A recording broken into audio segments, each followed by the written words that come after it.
How would you guys describe the parent-teen relationships today? I would probably say pretty disrespectful and stuff. A lot of kids will talk about their parents behind their backs and stuff like that, or kind of just use their parents as a ride and a meal and stuff a lot.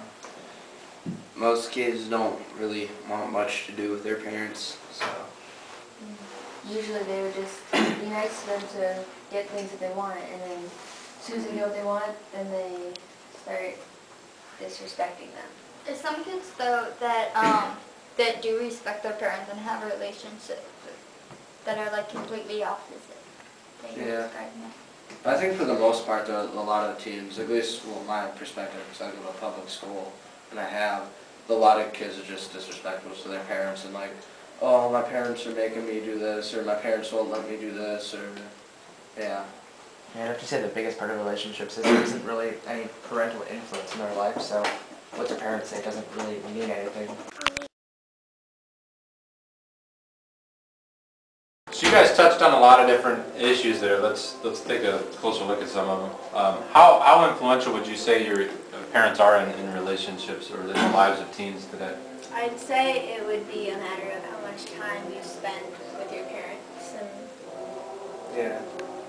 Because I'll go with walks, me and my brother will go for walks with our mom and stuff, but then there's other kids and I think all they do is text their parents whenever they need picked up from someplace, and they go home and don't talk to them or probably just shut themselves up in their room or something.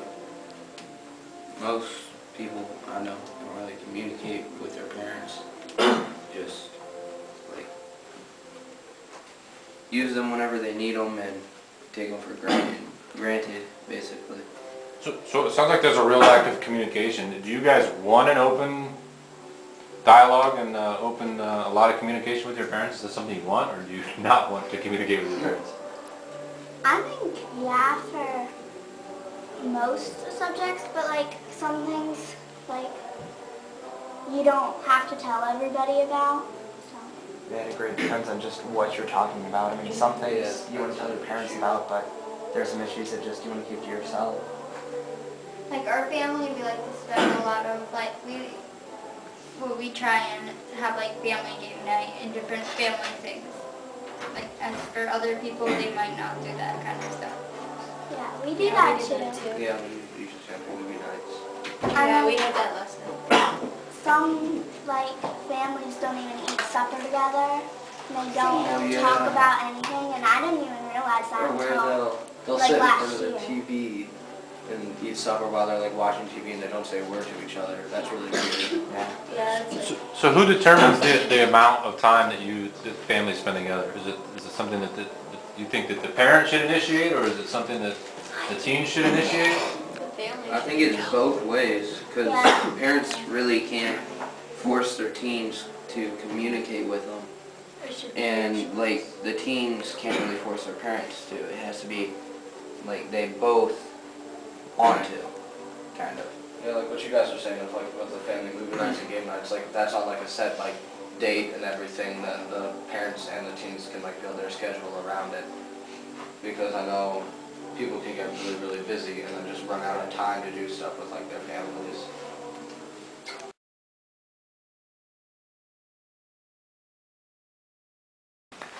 So let me ask you guys this: do you guys see a difference between Christians and non-Christians away from the church setting? When you're in school, do you see a difference? Kind of, sort of. I think Christians. What do you mean by kind of, sort of? I think Christians spend more time doing their families, initiate family devotions and stuff, and they do different stuff. But non-Christians, they don't always have that relationship, so they don't do as much stuff together. So you definitely see a difference. Yeah, I agree. Because Christians still, teenage Christians will still stumble sometimes and be disrespectful to our parents. But generally, I think the Christians do respect their parents, when they're completely away from them, in school and stuff, more than non-Christians do. So let me stop you there. Is it that Christian parents demand more respect or a better relationship with their teens, or is it the teens, because they're Christians, kind of meet them halfway? Like you think that teens who are Christians are better teens? They want a better relationship? With Yeah, I think it is because that they are Christians, because like the Bible and stuff obviously tells us to respect our parents and stuff like that, and I think it also kind of gives us a better appreciation of our parents too. I would just say that's a combination of both. I mean, you look to some non-Christian parents and they don't really want to be part of their kids' lives. They just let their kids do whatever they want. So it's not just the teen in those situations.